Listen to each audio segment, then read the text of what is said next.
Hey, fair warning. There's a lot of talking in this video about stuff and facts and science and shit. It's really dry. If you want action and shooting, this is not the video for you. Okay, enjoy. Oh, I should also mention, if I got something wrong, please drop in the comments a link to the actual source of factual information, and I will update the description on this video with better info and good links to real objective facts. Sweet.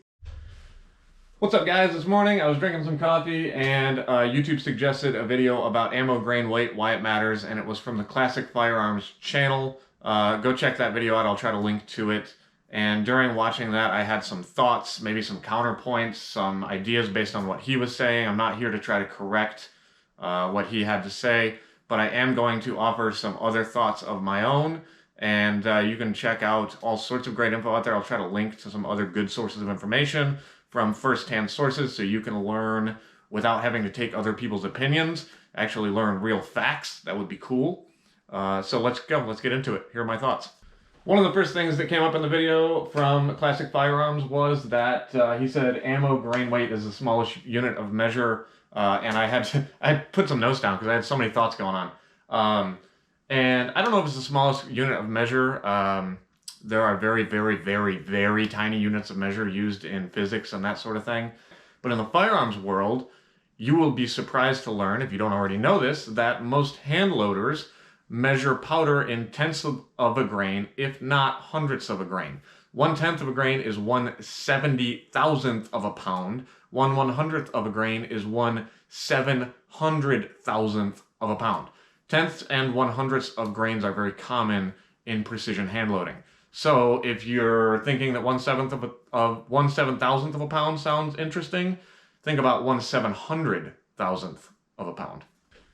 So the gentleman over at Classic Firearms kind of had the sentiment that 55 grain ammo is only good for mag dumping. I believe that was an exact quote. And while I tend to also have similar feelings about it on the range, I have to give you some thoughts that the M193 projectile and cartridge was, I think, 1963, developed for the purpose of meeting the ConArch requirements laid out. I will read those to you. So the ConArch requirements, the military requirements for the new caliber, or the new chamber, was 22 cal, bullet exceeding supersonic speed at 500 yards, blah, blah, blah. Penetration of U.S. steel helmet through one side at 500 yards, penetration of 0.135 inch steel plate at 500 yards, and accuracy in ballistics equal to M2 ball, wounding ability equal to M1 carbine. You can go find those anywhere. The 55 grain 5.56 was the projectile of choice to meet those requirements. Literally, the whole platform was developed around those requirements. So the 55 grain ammo being mag dump only ammo, which again, I tend to also kind of think that way. It's easy to think that way, but it literally was developed to go through helmets at 500 yards, have a bunch of accuracy, go through 0.135 inch steel at a certain distance.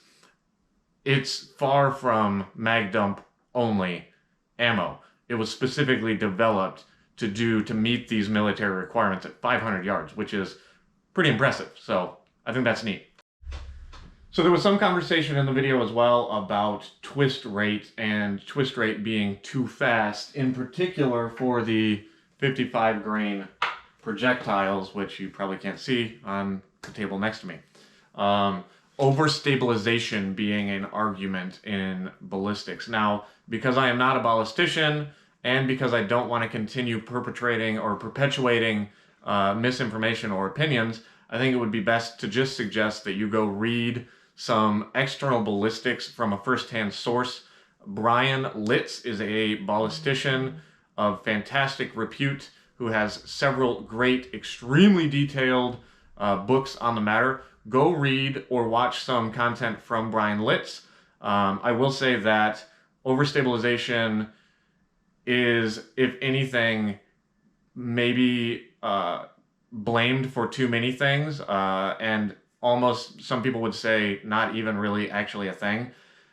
there have been times where, especially hand loaders working up certain loads and certain twist rates with certain velocities, especially with older ammunition, or when you get really thin copper jackets, have literally used such a high twist rate for a velocity that bullets will spin themselves apart in the air. That is a well-documented phenomenon. If you twist a bullet so fast that it literally explodes itself because it's throwing particles away from itself by spinning so fast, that can happen. If you get to that point, something went wrong. You're not going to get to that point with factory ammo in a factory chamber. You're really only going to get to that point if you start hand loading and working with unique chamberings and unique barrels and kind of like creating or building your own rifles. It should also be said that extremely high twist rates or higher twist rates are really good, especially with shorter bullets at crossing the transonic zones, which you're going to find in an AR past like 500-600 yards, 700, depending on what projectile you're shooting and your velocities, you're going to start kind of encountering those transonic problems. So a higher twist rate actually helps a bullet move through the transonic zone from supersonic to subsonic while maintaining its stability. So very high twist rates may actually be a benefit, especially if you're trying to send lightweight projectiles through a transonic zone at distance. I wanted to kind of get you thinking about the fact that twist rate, first of all, twist rate should be determined by your projectile. What you do is you figure out which projectile you're going to shoot. Are you shooting a 77 grain or 55 grain or 62 grain or a 500 grain, whatever it is? Go to the manufacturers. They've already done all of the math and science and fancy boy stuff, and they will recommend a twist rate for the projectile at a certain velocity. Now, the thing that's really going to cook your noodle, if you haven't thought about it, is that the RPM of the bullet, the spin of the bullet, how fast it is rotating in the air, changes depending on how fast it leaves the gun. If you have a 1 in 7 twist, that's 1 twist in 7 inches, if it takes a minute to move through there, it's going to be, if it takes you 1 minute to move through, it's going to rotate insanely slowly. If you pass that same distance in a fraction of a fraction of a fraction of a second, it's going to start rotating way faster. The RPM and the spin on the bullet is going to rotate way faster. I will try to link in the description below an RPM calculator. You can enter the velocity of the projectile and the twist rate of the barrel. And if you mess with the velocity of the projectile, if you turn it up or down, you will see that the RPM of the bullet changes dramatically. So if you start shooting different powders with the same projectile, and you mess with like case capacity and that sort of thing, if you really start pushing up into 3,000, 3,500, you're going to have crazy, crazy high spin rates on a bullet versus if you use a slower powder or if you load, maybe you were hand loading and you're loading down near like minimum charge weight, you're going to find that the bullet has substantially lower RPM coming out of the barrel. Now, if I haven't already bored you to death with technical talk and you're in the mood for a little demonstration, I'm going to show you something that I've been talking about for a while that I think is interesting in the internal ballistics when you start taking an AR platform and you swap in 77 grains into a case that was originally designed for 62 or 55 grains. You get into boat tail hollow points and you're working with a 5.56 chamber versus a 2.23 chamber, and the way that free bore and head spacing and all that stuff works. Let's check that out. But it's only for those of you who want to chew on some real technical stuff. Let's go. Different dynamics at play. We have the barrel, we have the case, and we have the magazine here, all made out of cardboard. And then we have 2 different projectiles. We'll bring another one in here in a minute to talk about as well.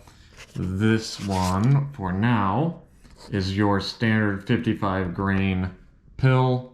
This one is the 68 or 62 grain, I can't remember which it is, the tracer round.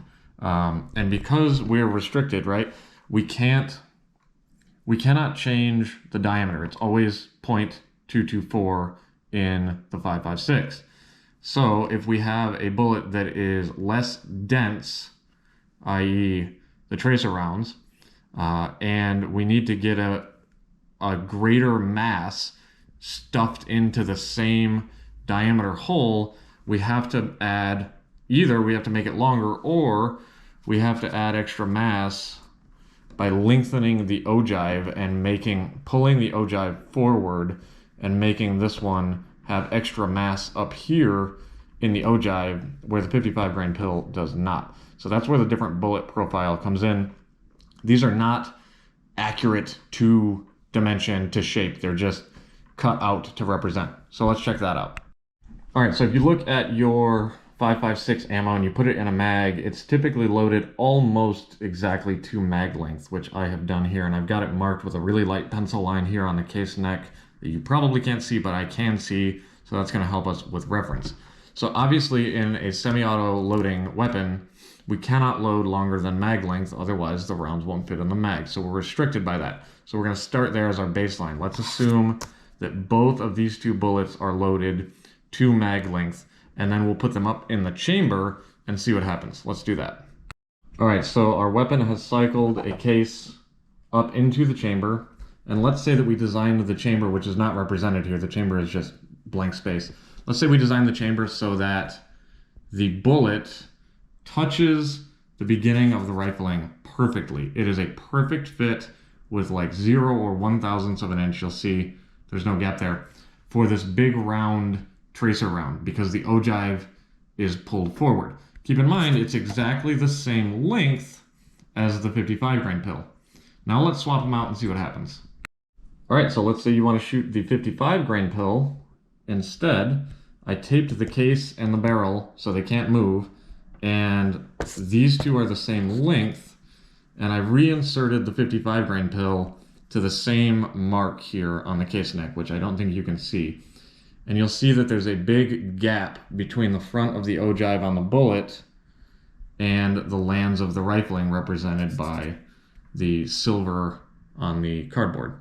Whereas this one fit perfectly. Now this is not to scale or anything, but it's just trying to demonstrate that both of these bullets loaded to mag length in the same chamber result in dramatically different free bore or jump here between when the bullet leaves the case and when it contacts the rifling.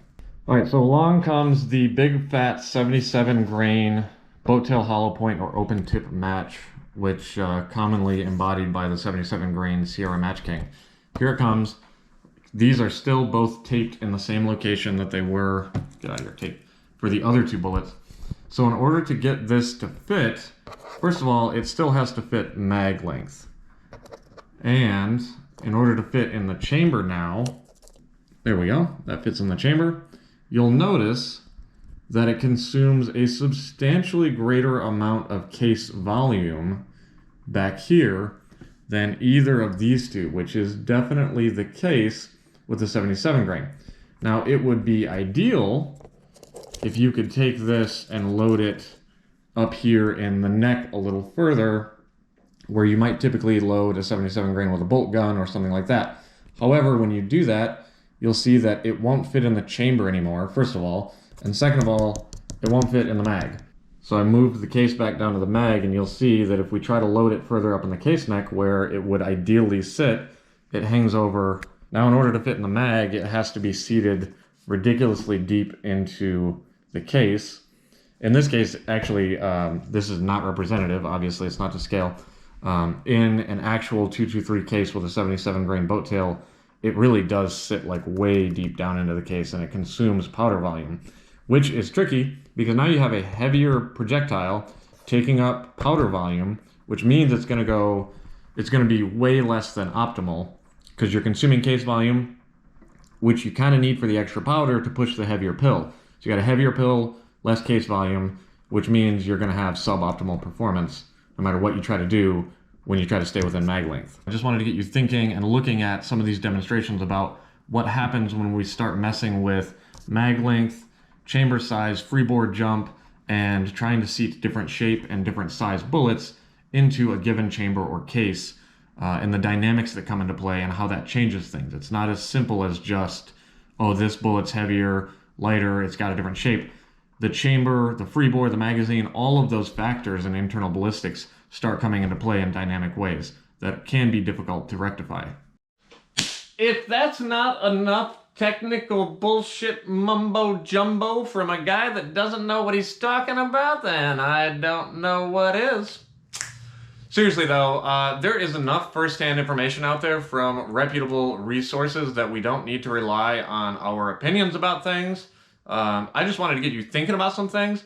And like I said, Brian Litz is a great resource for external ballistics information. Internal ballistics kind of gets pretty crazy. There's some information out there as well. And keep in mind that terminal ballistics is different as well. So rounds that are designed to do something really specific on impact at a certain range, well, you're going to work backwards and you're going to find a bullet that can do that and a cartridge that can do it, and then you're going to build a gun around that. So anyways, go check out some information. I'll try to link some down below. And as far as the AR platform, there is plenty of documented resources out there firsthand about how it was developed and why it was developed and what type of rounds work and what type of rounds don't. So, anyways, hopefully this got you thinking and hopefully it bored the shit out of you. So I'll catch you next time.